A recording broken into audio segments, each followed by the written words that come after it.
Welcome to Fantasy Sports Daily, powered by FantasyGuru.com. Monday through Friday at 12 p.m. Eastern Standard Time, 9 a.m. Pacific. Ray Flowers breaks it all down for you from a fantasy sports perspective.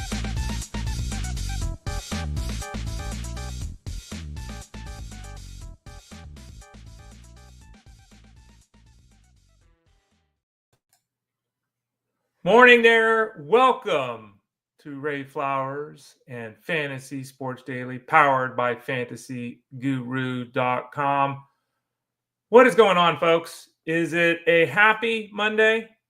Are you overjoyed? Was there success yesterday? Was it a championship week that led you to party and have a drink? Maybe it was a champagne. Maybe it was the entire bottle because it didn't go well. Well, hopefully you made the right decisions. And remember, we talk about this on the show all the time. You make the right decisions. Sometimes it just doesn't work out.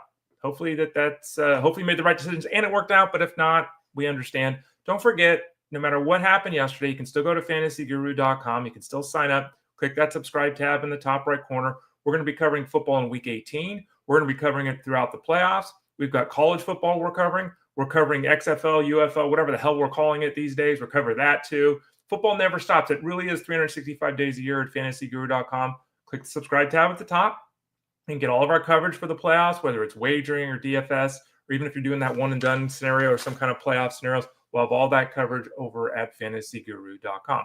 Again, I'm Ray Flowers at FantasyGuru.com. On Mondays, I'm here on the show. Hopefully you're enjoying this. Hopefully you'll stay with us now that the football season, quote-unquote, is over for a lot of people in the fantasy space. Should still be playing in Week 18. We'll talk about that here in a second here. Let's throw up on the screen what we're talking about today. By the way, you can follow me at the Ray Flowers everywhere. Not everywhere. That's a slight exaggeration, but Threads, Blue Sky, Twitter X, Instagram at the Ray Flowers is kind of the handle I use. Check it out there. Maybe you'll find some of my work. Find me at FG. We got all the Discord rooms popping still helping people out, answering questions, all of that. The live streams, the articles, all that over at FantasyGuru.com. On Mondays, what we do is we review what is going on in the fantasy space from the previous Sunday. So we'll review all the game action from Sunday yesterday. Sorry, I'm a little distracted here. Things are flying in fast and furious here. Let's see here. Okay. There, now it's all settled. Now I can focus with all of you. Sorry about that, folks. Sometimes things are coming in a variety of spaces. Not everyone remembers you're live doing a show. So, and I probably should just ignore things, but I'm the kind of person that can't. So anyway, it's been addressed. Let's move forward. On the show on Mondays, we review the Sunday action. We'll do that. As you can see there on the screen, we'll go game by game, just kind of free thoughts of what's happening. Before we get to that here in a moment, I'm going to talk about complaints people have about players sitting. Heard a lot of this, and we'll talk about that in a second. We'll also have a huge announcement. Well, it's a huge announcement for me. Huge announcement at the end of the show. So stay tuned for that here after we wrap up all the games on football for week number 17, championship week here in fantasy. All right, let's talk first of all about players sitting games. I heard a lot of people complaining about what happened, especially in week 17. And I will admit, week 17 was messy. Now, it was especially messy at the running back position. I think one of the odd things that occurred in 2024 is the fact that a lot of running backs in particular stayed healthy. We didn't have much turnover at the running back spot, and that is very rare, especially recently. Well, we got bit by the running back position really hitting us hard, smack in the face here in week 17. I think that's what a lot of people had complaints about. I've already seen people talking this morning in the Discord over at FantasyGuru.com, wondering if the Lions are going to sit players tonight because they technically don't have to. They can go next week and play Minnesota and blah, blah. Lions aren't going to sit guys, in my opinion. Why would they do that? The Lions go for it on every fourth down in existence. It's just not sensical to me that they would rest players tonight, especially because they don't want to. They could still win home field advantage throughout the playoffs in the NFC. They don't want to go into the matchup with the Vikings next week limping. So I'm expecting them to play their guys fully. But that brings up the point of we're late in the year and everyone says, well, why are we playing? You should never play week 18 fantasy football. That's stupid. And I've even seen some people the last 24 hours say week 17 is stupid. We should back this up to week 16. Let's take a breath and pull back for a second here. In hockey, the guys play every game, which is interesting because that's a very brutal sport, but they play all the games. In baseball, if you're kind of like an A- on the grading scale, like a 9 out of 10, like a pretty high level major league player, you play 150 out of 162 games, right? That's about a 93% rate So it's 12 days off over the course of 6 months. So 150 games out of 162 is really good anymore. That's a 93% rate of the games played. In the NBA, for those that don't follow the NBA, they put in a rule that says you have to play a certain amount of games in order to win the MVP. That's how bad it's gotten in basketball. There's a rule saying how many games you have to play to win awards. Okay, if you play 70 of 82 games anymore, you're a star. Michael Jordan played 82 games the full season when he was 39 years old in his final season. And these guys that are 25 years old now can't play 70 games. I mean, it's remarkable. 70 games out of 82, that's 85%. So that's a little bit lower than Major League Baseball. That comes the NFL. If you play 16 of 17 games, so let's say every guy that's played 16 games thus far doesn't play Week 18. You play 16 of 17 games, that's 94% of the games. Now, you might say to yourself, well, Ray, that's not really fair. And that's true because it's only 15 games out of 17 weeks right now if you missed a game. So let's back it up because there's a bye week involved. So there's one bye week to this point through 17 weeks. Let's say the player missed a game, so they played 15 of 16 games in the 17 weeks of the season. That's 88% of the games played. 93 for baseball, 85 for basketball, 88 for football. It's exactly the same thing. It's exactly the same as the other sports. So this idea we need to, and this kind of is the whole thing with me. In football, guys get hurt every single week. You might have lost, quote unquote, your fantasy championship because you lost a player in week 17. I get that. You might also have lost, and you probably did lose in week 4 or week 6 or week 9 or week 12 because someone else got hurt. That's how it goes. Players in basketball, literally from the first week of the season, are resting. You think football's bad? Try playing basketball. They are resting literally every week of the season. Players don't play, and they just rest. They're not even necessarily hurt. They just don't play. Players in baseball, it's a huge season. It's double any other sport. It's 10 times as many games as football. They obviously just rest some days. Right? That's just how it is. Football players don't rest. They don't. And a lot of people, when I say we should be playing week 17, 18, I like the idea of a dual week final, week 17 and 18 for the finals. So it's 2 weeks. Because, I mean, you fought all this season to get to the finals. It would really suck if you lost because Jerome Ford got hurt yesterday at the start of the game, right? That would suck. Well, if you have week 18, you can make that up.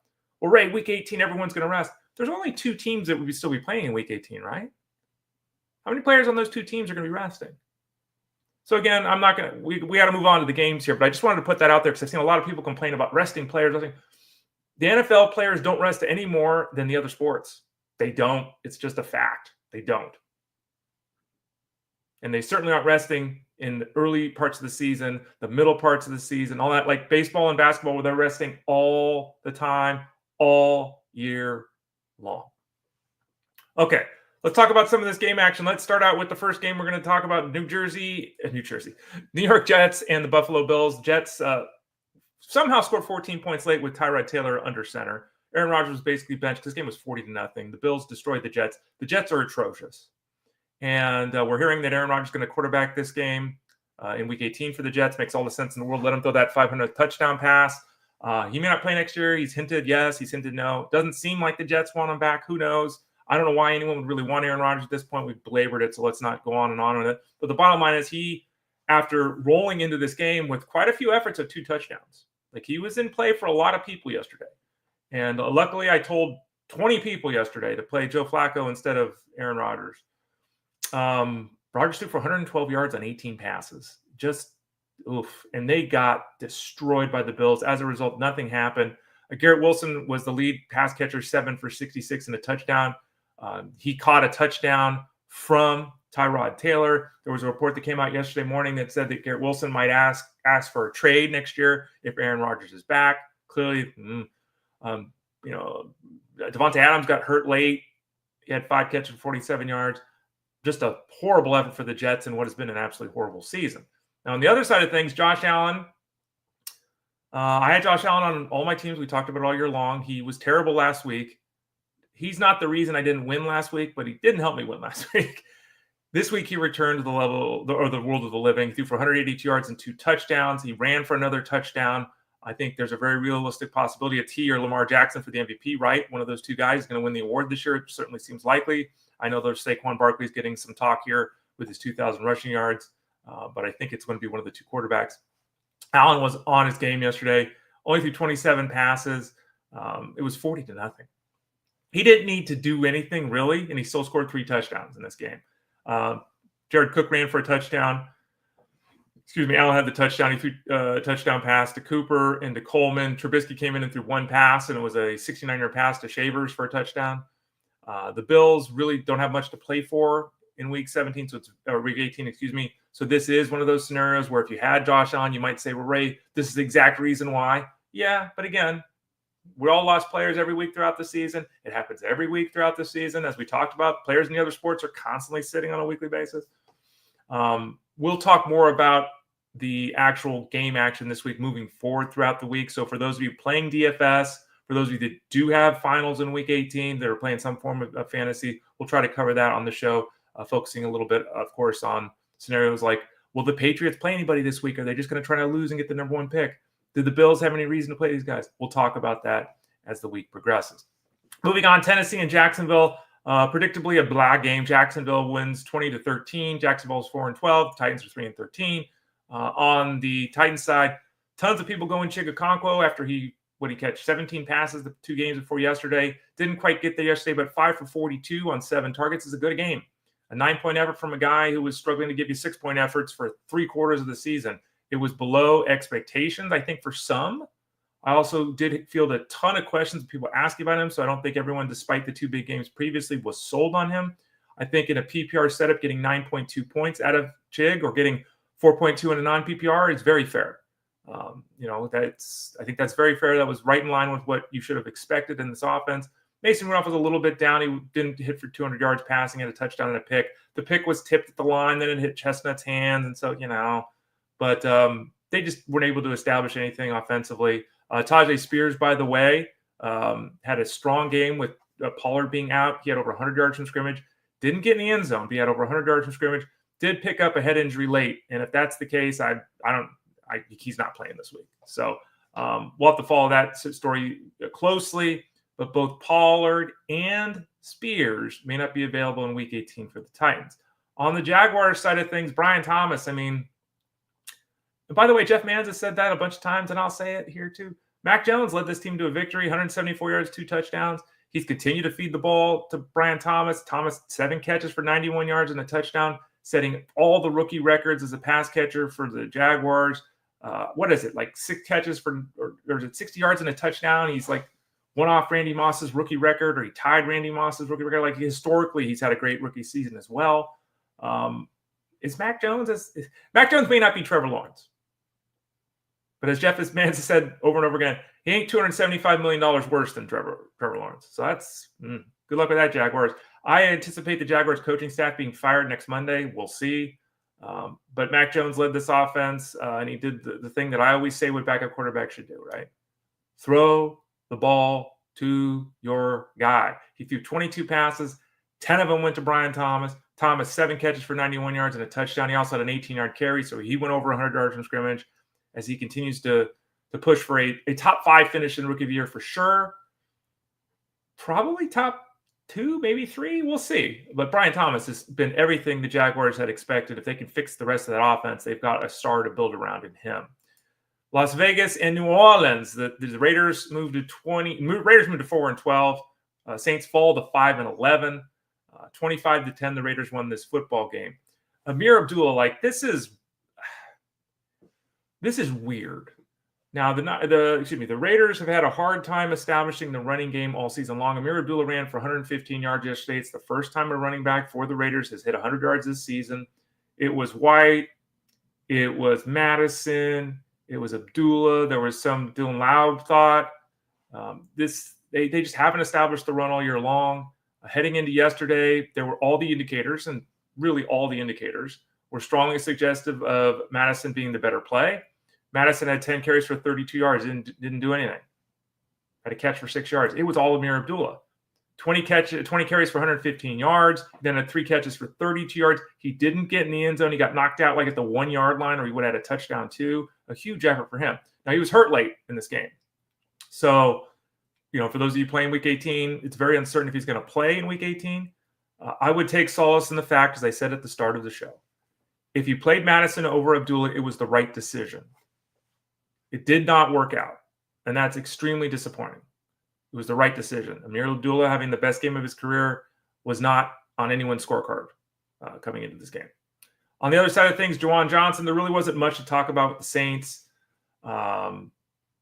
Fascinating that Kendry Miller yesterday, he did get hurt, but he played 7 snaps. Like, oh, geez, man. Jordan Mims wasn't even active. They got Clyde Edwards-Helaire in there. Clyde Edwards-Helaire ends up being the lead back in the backfield in terms of touches. It was 7 touches for 30 yards. He didn't do anything. Miller didn't do anything because he got beat up. He only played, again, less than 10 snaps. Rattler made a couple of nice plays. He had a couple of nice runs. Still threw a couple of picks. Just a guy.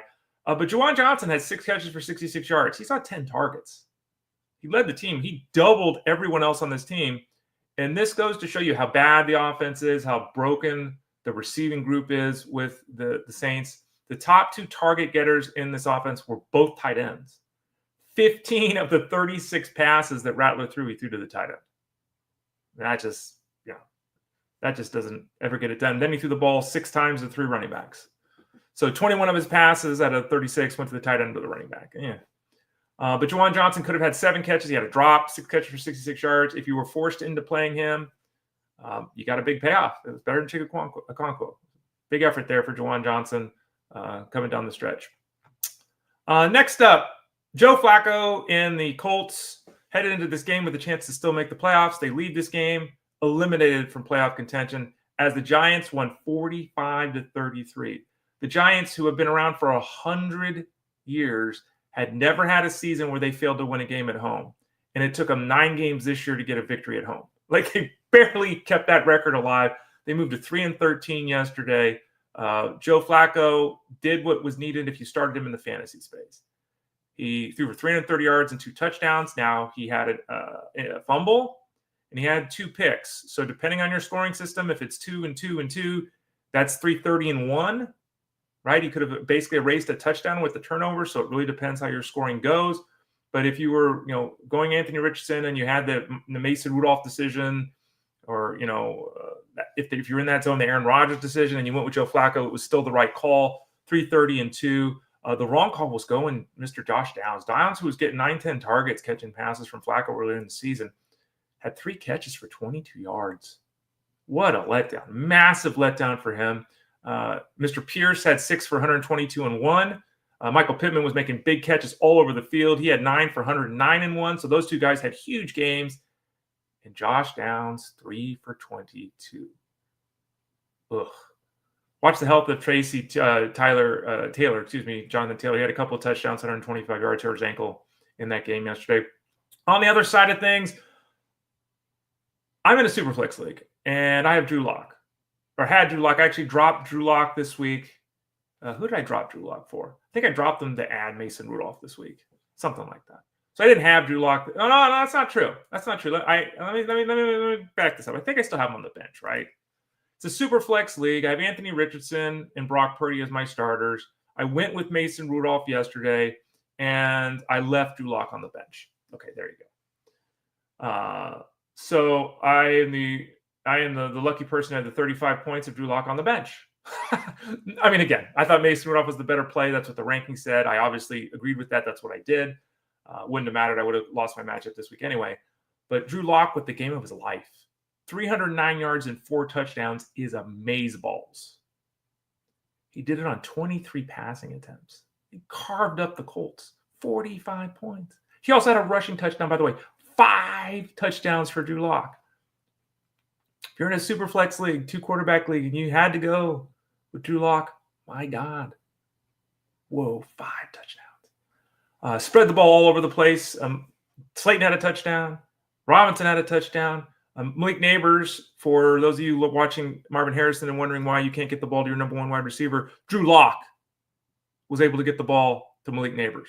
I don't know why Kyler Murray can't get it to Marvin Harrison, but Drew Lock threw the ball to Malik Neighbors. He caught the ball and ran really fast after catching the ball, slipping tackles, breaking tackles, darting all over the field. 7 for 171 and 1. I don't know what his bling was after the game. He was getting interviewed and he had chains and he had a beanie with diamonds on. I don't know what that's all about, but Malik Neighbors is a baller on the football field. We were talking about Brian Thomas earlier. I mean, these 2 guys, woof. Marvin Harrison is supposed to be there too. He's not there because the Cardinals, 1 week use him, 1 week don't. But Malik Neighbors, if you watch that game yesterday, man, and watch him dicing up that defense of the Colts, that was really something to see. And Drew frickin' Lock. Look at that, Drew Lock. Dallas defeated. No. They were defeated by the Eagles 41-7. The Cowboys, there's nothing to take from this game. And this is predictable. It was against an Eagles team that had really struggled defensively the previous week in the second half. The Cowboys have lost, obviously, Dak Prescott. CeeDee Lamb was shut down with the shoulder injury, so this is going to be a difficult game. So I'll give props to Rico Dowdle. He didn't do anything. He caught 1 ball for 4 yards, didn't get in the end zone, so he didn't really do anything. But he had 24 touches, and he ran for 100 yards, so he did something. He didn't do anything the fantasy game. He had 10 points in the fantasy game, and okay, whoopie-doo. But he was the offense for this team in this game. And again, 24 touches for over 100 scrimmage yards. That's Rico Dowdle went over 1,000 yards rushing on the season as well. That was not something I don't think anyone could do when the season began. So props to Rico Dowdle. He had that really down effort last week where he didn't even run for 35 yards.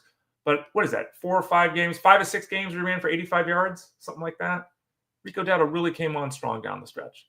Now, on the other side of things, by the way, Saquon Barkley's got a chance to set the all-time rushing record. He needs 110 yards, something like that, 105, 15, something like that. He ran for 167 yards yesterday. Jalen Hurts didn't play because of the head injury yesterday. Kenny Pickett was injured yesterday and removed from the game. McKee had to come in, who'd never thrown an NFL pass. He threw 4 passes, 2 of them for touchdowns, as the Eagles just throttled Dallas. A.J. Brown got in the end zone. He also had another ball scored called back on a penalty. He had another catch in the end zone where his foot went out of bounds by about this much. He almost had 3 touchdowns. He had 1. But the big storyline was Devonta Smith, who had 6 for 120 and 2. Just a super impressive effort for Devonta Smith. I had some people, pushing back when I was saying start Devonta Smith. Well, what about no Jalen Hurts? As we've said all along, you have guys like St. Brown and Devonta Smith, you play them. If you're in a 2 wide receiver league and you've got 5 top 15 wide receivers, as some people somehow do, okay.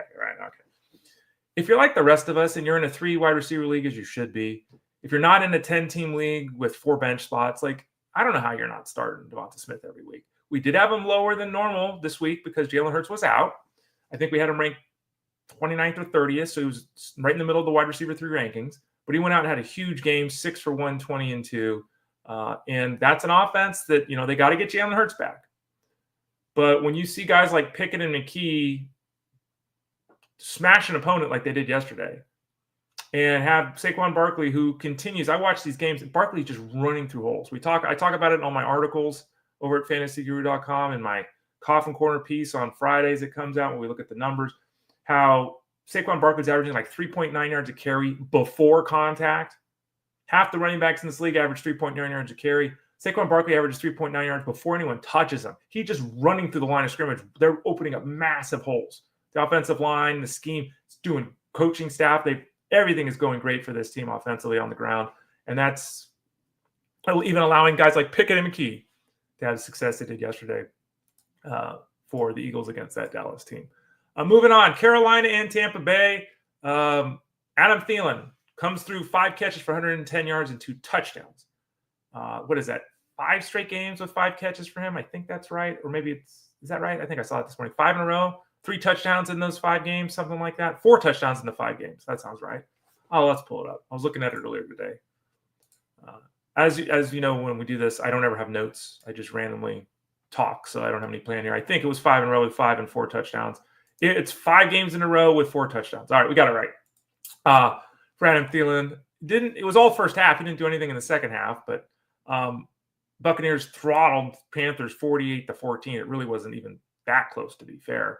Amaze balls at the fact that so many people played Bryce Young yesterday. Now, you got 2 touchdowns, so it's okay. All right, it's okay. But I am truly, and I mean this from the bottom of my heart, astounded at how many people asked Bryce Young questions yesterday. Astounded. Bryce Young has 0 games this season, 0 of 230 yards and 2 touchdown passes. 0. 230 and 2. Most of the time, if you get 230 and 2 from your quarterback, you're kind of going, whatever. He's never done that this season, not a single time. In fact, he's thrown for 230 yards this season one stinking time. Once. What the hell were you doing? And I don't care about the Buccaneers and their struggles through the year. I don't care about what were you doing in championship week playing Bryce Young? Again, it worked because he threw for 2 touchdowns, but it was the wrong decision to start him. My God, I was shocked. I probably got 40 questions with him yesterday. Just shocking. Really, totally shocking. By the way, Adam Thielen come through as we talked about. Now, on the other side of things, Baker Mayfield, I mean, it was funny. I was listening to the end of the game there, and the announcer said, having one of the greatest seasons of his career or something like that. No, dude, it's not the greatest, one of the greatest seasons. It's the greatest season of his life, period, end of story. This is it. It's happening right now. This is his career year. It is happening. I can go back to Pee Wee. He might have thrown 73 touchdowns one year in Pee Wee football. This is the greatest season of his life.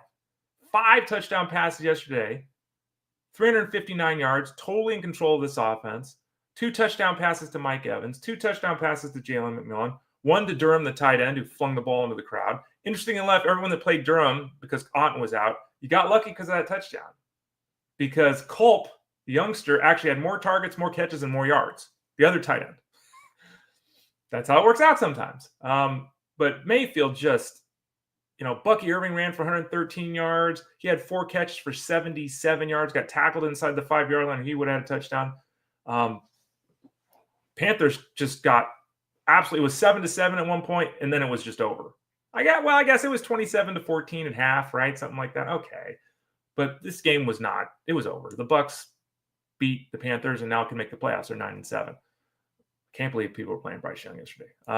Miami and Cleveland. Tyreek Hill and Devon Achane came up tons of times in questions yesterday, and I get that. We were going from Tua Tagovailoa, who we knew wasn't going to play, to Tyler Huntley. I get it.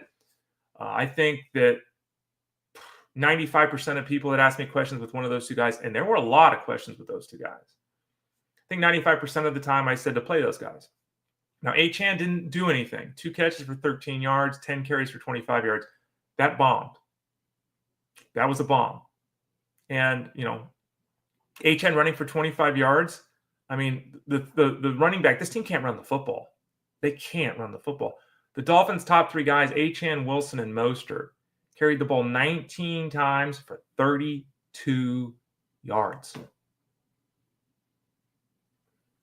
Tyreek Hill, though, came through. 9 catches for 105 yards. They really schemed to get him the ball. Huntley threw him the ball a lot. 9 targets on his 26 attempts. So over a third of the targets share went to Tyreek Hill. He got caught from behind on a play that maybe if he was fully healthy, okay, right? But he came through.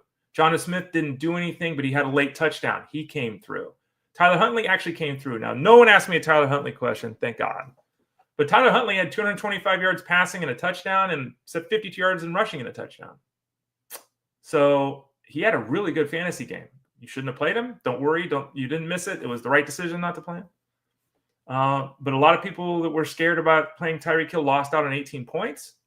Those people that were scared off Devon Achane would have made the right decision in hindsight. That's just, but again, Achane, I know it's totally different with Tua to Huntley. Totally different. But it was also very reasonable to think that Tyler Huntley would have thrown the ball more than twice to Devon Achane. Like, the Dolphins won this game against the Browns 20-3 because the Browns are a terrible football team, and we'll talk about that in a second. But this game plan is maybe it's just because they knew this game was over and they just didn't care. They were trying to run the clock out, but I don't know. On the other side of things, the Browns are not interested in winning football games because Dorian Thompson-Robinson is objectively awful. He's awful. He's got like 1 touchdown pass and 10 interceptions. His yards per attempt is under 4 yards. He is objectively awful. They have no chance to win football games with DTR at quarterback. Just, they don't. In that offensive milieu, we talked about this last week. Don't play any of these guys other than maybe Ford and maybe David Njoku. Well, this week, David Njoku wasn't even in there, so we didn't have to worry about that. Ford was somebody that we were recommending playing at fantasyguru.com. He, of course, hurts his ankle early in this game. Played 15 snaps, so that was a bomb. Didn't have an opportunity to do what he could have done. That certainly hurt the offense because D'Onta Foreman led the team on the ground, but D'Onta Foreman can't catch passes. They had to change the style they wanted to run with the offense. But the bottom line is Dorian Thompson-Robinson threw the ball 47 times and threw for 170 yards. That's embarrassing. Like, legitimately, I can go in an NFL football game and throw it 47 times for 170 yards. I'll just throw it out to guys on the flat and let them run. Like, it's not. Now, Jerry Jeudy had 12 catches for 94 yards, which was shocking. Now, remember, they threw it 47 times in a game they scored 3 points, which is impossible. Like, I didn't look this up, but that has to be the first time that has ever happened in NFL history where it's guys throwing the ball over 45 times and the team scored 3 points, right? Has to be. The offense didn't work. Jerry Jeudy was the only guy that produced offensively. I guess Akins 6 for 49 if you went nuts and went for him because, Njoku was out. But Jeudy had multiple drops. He had 18 targets. He got 12 for 94 yards. If you played Jeudy yesterday, it was the wrong decision. The results were fantastic, but it was the wrong decision.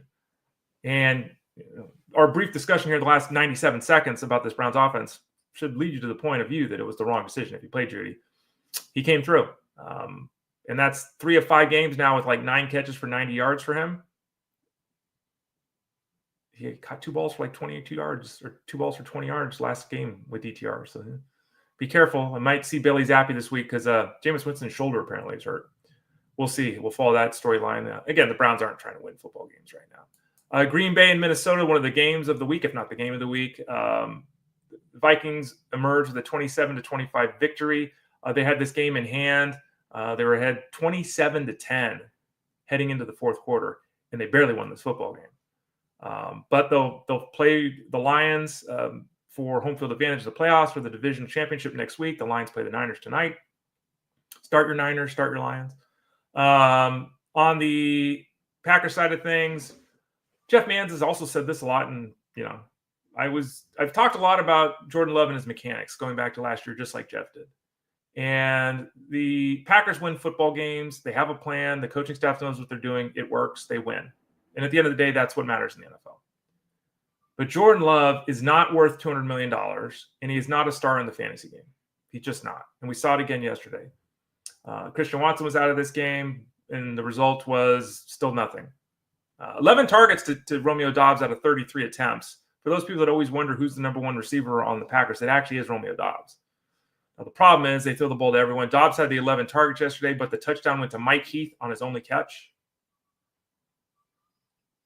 Bo Melton had 3 catches. Dontavian Wicks had 4 catches. Jordan Reed had 1 catch. 1 catch. 1. And Jordan Love went through 185 yards and a touchdown.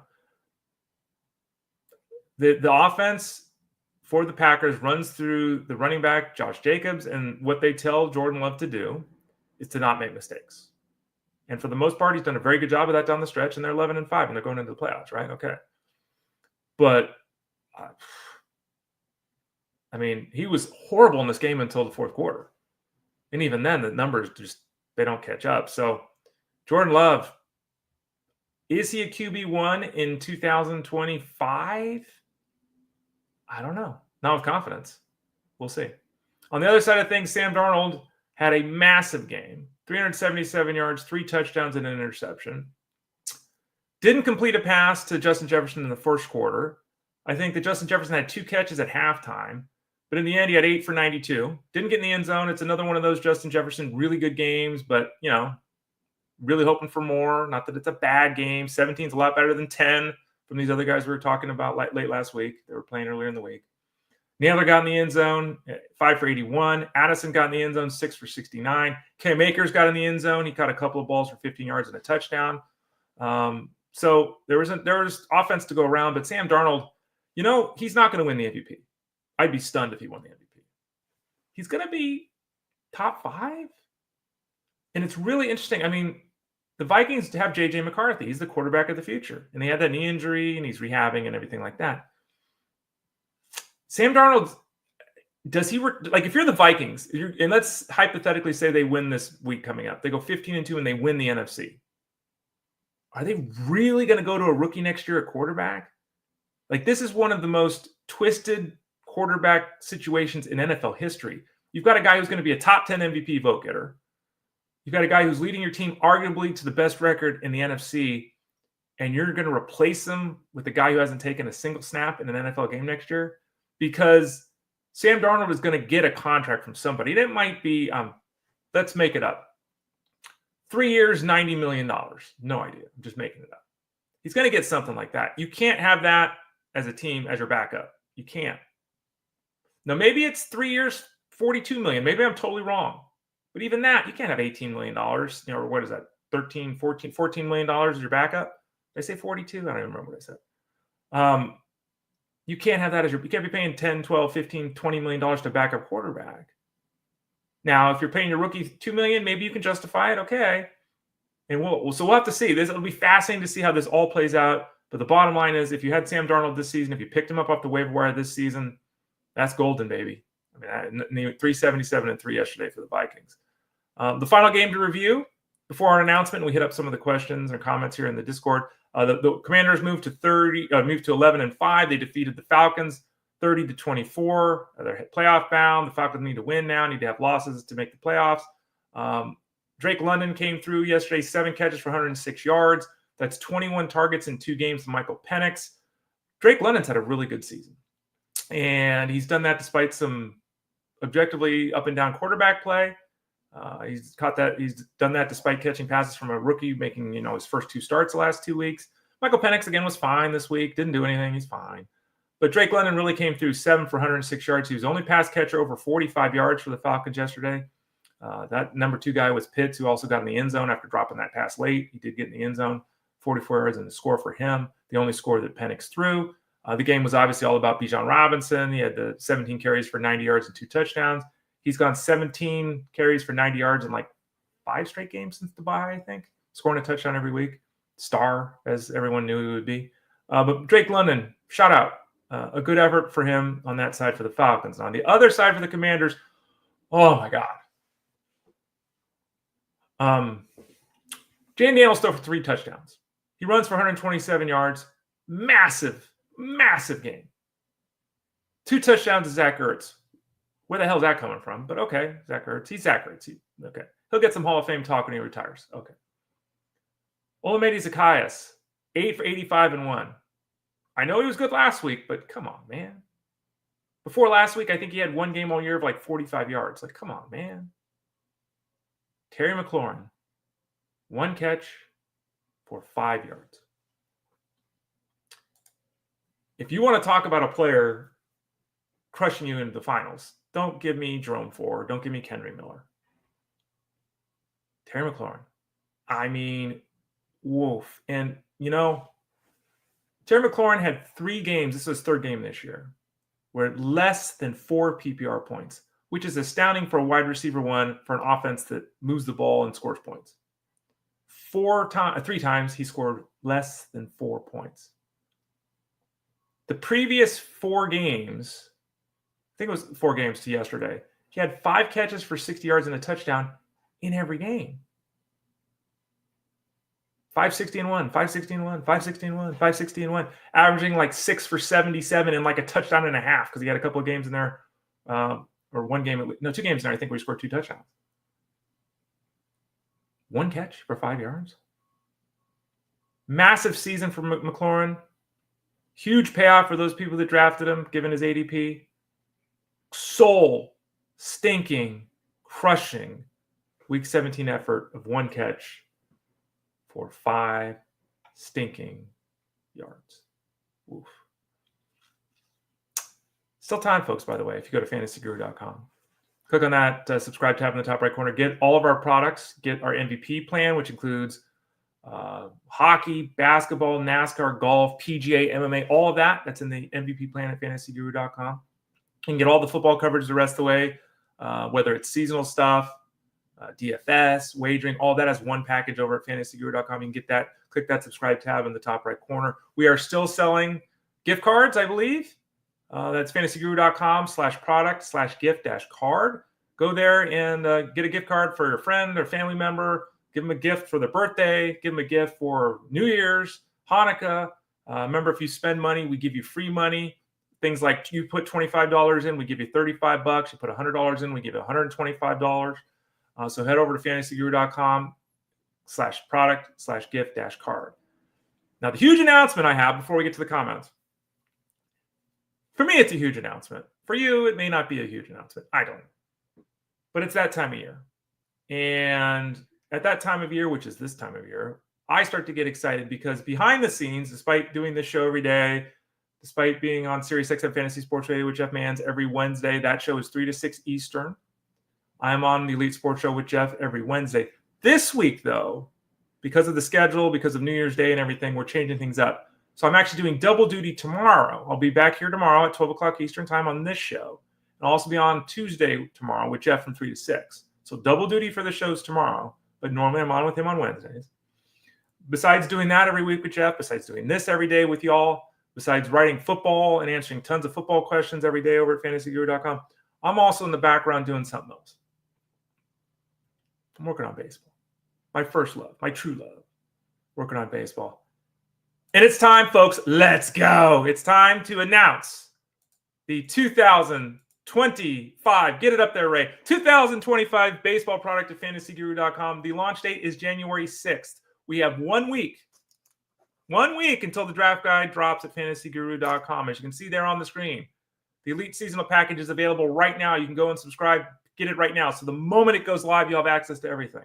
You can also get the all-in package. Because remember, we have seasonal baseball, DFS baseball, wagering baseball. 3 packages. Okay, you can get all of them. You can get 2 of them. You can get 1 of them. All the options are available to you. If you want to get the all-in package, we have that available. All the baseball packages are live right now. Go to fantasyguru.com, click the subscribe tab in the top right corner. The seasonal package will be available again starting January 6th, a week from today, if I can do the calendar work properly. A week from the day, the baseball product will go live. You can buy it now and get ahead. Get that gift card, right? fantasyguru.com/product/gift-card. Get the $50 gift card, and we'll give you $65. It pays the whole thing if you're getting the seasonal package. Get the $25 gift card. You receive $35. There's your $10 off. You want to do it that way? Do that. fantasyguru.com/product/gift-card. But all the products are available. I'll talk more about this, obviously, as the week goes on, and we'll hit it heavy next week on the show, start talking about it, what'll go live. The rankings will be live, rookies, dynasty stuff, PPR. I'm so used to saying football. Points leagues, 5x5 leagues, pitchers, hitters, rankings, speed, power, homers, saves, bullpens, everything you can hopefully ever want. We'll have covered over at fantasyguru.com. We'll also have the statistical analysis, some things, including the Smash Report.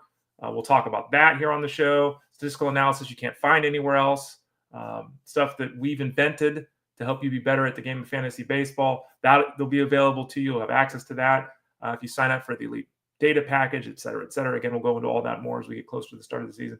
But the bottom line is January 6th is the date for launch for the product. Go to fantasyguru.com. Click the subscribe tab in the top right corner.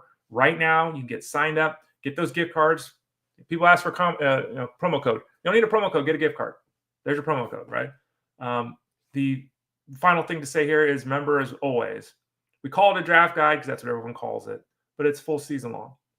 We're going to be doing things a little different this year in season. And again, we'll talk more about that as we get involved with more of the baseball direct product here on the show and over at the site. But the baseball product will be available starting January 6th. It will go throughout the entire regular season. We'll cover you all 26 weeks of the Major League Baseball season from soup to nuts over at fantasyguru.com. Woohoo! All right, let's look at some of the comments here. We got a lot of them today. Looks like we got a lot of people joining us today. Doug Bug asked the question, would you go golf or Purdy? I would go golf tonight if I was making that decision between those 2 quarterbacks. So hopefully that helps you out.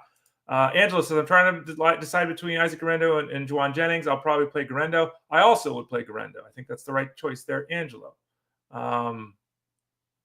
Angelo's got, I'm just reading. There's a lot of, I love the fact that you all talk to each other in Discord here. Doug says, I'm worried about the Lions playing starters all game. I addressed this earlier in the show. I also addressed this in the Discord room. The Lions go for 4th down in the first quarter. This head coach goes for 4th down when they're up by 25 points or whatever. They're not backing off. They're not backing off. They lose this game to the Niners, right? They're gonna want to take that bad mojo into that game next week, playing for the division against the Vikings. They're not going to want that. They're not going to rest their guys tonight unless they get out to a lead. That's my firm belief. For more on this, I'm sure Jeff Mance will talk about on the Elite Sports Show, 3 to 6 p.m. Eastern on Sirius XM today, but they need to win. I mean, the Lions can still – there's a path to them having, home field advantage here. I would anticipate they all play. Let's see here. Kyle says, won championships back-to-back. Thanks for all the help on this channel on Sirius XM Radio this year. Cheers. Well, Kyle, that's fantastic. Winning one champion, just getting to the championship is a success. We all want to win, of course. But just getting there is a real significant accomplishment. And getting there 2 weeks in a row, I mean, that to me is pretty special. And so kudos to you. I mean, truthfully, kudos to you, Kyle. Great work. I'm glad we could be part of the help. But that's mostly you. As Sean says, I'd be shocked if Dan Campbell rests his guys. Same mindset I have too, Sean. So I'm in agreement with you. Angelo, we'll see if Ray claims on the McMillan train now. Baker is still rolling. We had McMillan ranked 30th this week. I think it was 30th. So, I think that's on the train for a secondary receiver. I think it's pretty good. He's in the Jordan Addison zone. I think it's pretty good. Again, I'm really excited for the season to end, though, because I'm very tired of answering McMillan questions. Everyone loves Jalen McMillan, but no one knows if they should play him, which is the interesting thing. Everyone loves Jalen McMillan, and I get 150 questions each week about whether I should start him. Tells you something about what everyone thinks about Jalen McMillan, doesn't it? Second receivers in an offense, even one that's led by Baker Mayfield, it's a tough place to be. It's not always productive. And besides, there's obviously massive regression coming for him in the touchdown department. He just came through at the end, so good for him. I have something to admit. Thank God I didn't do it. I started McMillan over Tyreek in the championship. I wouldn't have done that. Again, the 5 for 50 and 2 scores, the right decision was to play Tyreek Hill. And again, Hill did enough. Luckily, Kyle, Hill did enough. He still got his 18 points and was okay. It was the right decision to not start McMillan. So, again, I can only give you the best advice I can and lay out the reasoning and all that. If you choose to go the other direction, good luck. Most times I don't think that's the right way to play it. But it was definitely the right decision for you yesterday, Kyle. So glad it worked out. Let's see here. I can't believe the Colts lost. I can't believe that either, Sean. Angelo, and again, another right decision. I left McMillan on the bench and started McLaurin. That was the right decision. Just didn't work out. Got to start McLaurin. Yep. No negative there. Let's see here. Scary Terry was the right call. By the way, I don't think Terry McLaurin likes the name Scary Terry. Everyone calls him that. I think he dislikes that name. He prefers F1 McLaurin, the car, the racing. I don't think he likes Scary Terry, even though everyone uses it. Rob, I think one of the hardest things to accept is making the right decision, but it doesn't work out. Yeah, I think it is one of the hardest things, Rob. And, I think that's one of the reasons why, if I had to guess, why so many people that play fantasy sports are so flipping angry all the time at us, the analysts, because it's a difficult decision that you have to make. You struggle with it all week because you're sitting there thinking about it for 4 or 5 days, right? You make what everyone's telling you is the right decision and it doesn't work out. Instead of just processing it and saying it's the right decision and it didn't work out, I need to blame somebody. So, Ray, you're an idiot. Jeff Mann, you're a dumbass. Like, this is the stuff we get all the time. And I think that's exactly why it is, Rob, because it is so difficult for some people to realize, look, I did the right thing. It just didn't work. And maybe I don't know. I'm old. I've lived a longer life than, I guess, a lot of people. I learned this a long time ago. Like, things don't always work out, man. And sometimes life sucks. Sometimes results of work and personal life and sports, sometimes it just doesn't work out. If you made wrong decisions, if you made bad choices along the way, well, there you go. If you did the right thing and it just didn't work out, if you can, at the end of the day, say, hey, man, if I could roll back the clock 24 hours, I would have done the exact same thing. And it didn't work, then it didn't work. But yeah, I agree with you, Rob. A lot of people just have a really hard time with that. David P. says, how do you think this will affect Barkley for next year? It's a good question, David, because we got to remember, too, this is the number one season in his career in terms of carries. He has missed time over the years with injuries.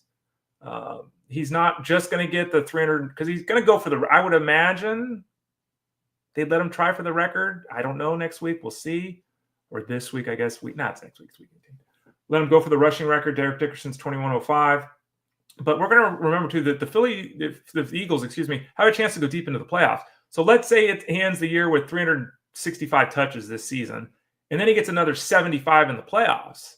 Then we're over that 400 mark that makes people really nervous. So it's a good question. We'll dig into the analysis much deeper at fantasyguru.com over the offseason, David. But it is a really good question. An aging player coming off a massive workload season who statistically is just going to regress anyway.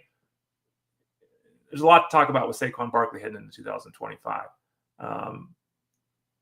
Sean, people playing him in DFS, Bryce Young, maybe for the price point. I still wouldn't have felt good about it unless you're playing GPP, but certainly not in seasonal. But again, I was getting seasonal questions, so people were doing the seasonal thing. I don't really know that. Sean, Darnold, comeback player of the year, very much in the mix. I think a lot of times they look at an injury for that, but Sam Darnold. Let me ask you this. Can you be comeback player of the year when you're never player of the year to start with? Like, it's a weird, like Sam Darnold, seeing ghosts and all that. But I think obviously he's definitely in there. No fantasy pickleball, Angela. We have not picked that up yet. If you are an expert in pickleball or you know someone who is, hit us up, support@fantasyguru.com, support@fantasyguru.com, and say, I'd like to be your pickleball provider. I'm kidding. I jest. But I've never played pickleball. I've held the racket and the balls, and I've never played. I probably should go do it. I used to play badminton. I was pretty good at that. Wasn't very good at tennis because I always hit the ball and it was always 6 inches out. I was pretty good at badminton. Still have pretty good hand-eye coordination, given my age and all that, my gray hair, my lack of hair. But pickleball, I know it's a big thing. Support@fantasyguru.com if you want to get involved with us there. All right. Thanks for watching today, folks. Really appreciate it. Got to get going here. I'm going to go, I think I mentioned on the show, maybe I didn't. I've got a rotator cuff issue. Go and get the results of my MRI today. So we'll see. I'll share the results, I guess. I can't lift my left arm up. So we'll see if I can get some results here. I've been doing therapy and stuff. It hasn't really been working out. So hopefully they don't find anything bad on the reports today. I'll share that with you all. Don't forget, fantasyguru.com. Click the subscribe tab in the top right corner. Get all of our products, including the baseball product that goes live a week from now on January 6th. We'll be back here on the show tomorrow, 12 o'clock Eastern Standard Time. We'll visit with Armando Mersal. For those of you still playing this week, we'll talk a little bit of waiver wire. We'll probably talk some other topics with Armando too. But we'll keep the good times going here for football in Week 18. And remember, I'm also on the Elite Sports Show tomorrow with Jeff Mans from 3 to 6 Eastern. He's on today, every day, Monday through Friday, 3 to 6 Eastern on SiriusXM. Thanks for being with us today. Really appreciate it. Again, hope everyone is steaming toward a championship. Play those Lions, play those Niners tonight. If you're still in the mix there, if you're still up in the air, fingers crossed, knock on wood, all that good stuff. Hopefully you emerge with a victory in the championship week for most of you in fantasy football. I am Ray Flowers. This has been Fantasy Sports Daily, powered by fantasyguru.com.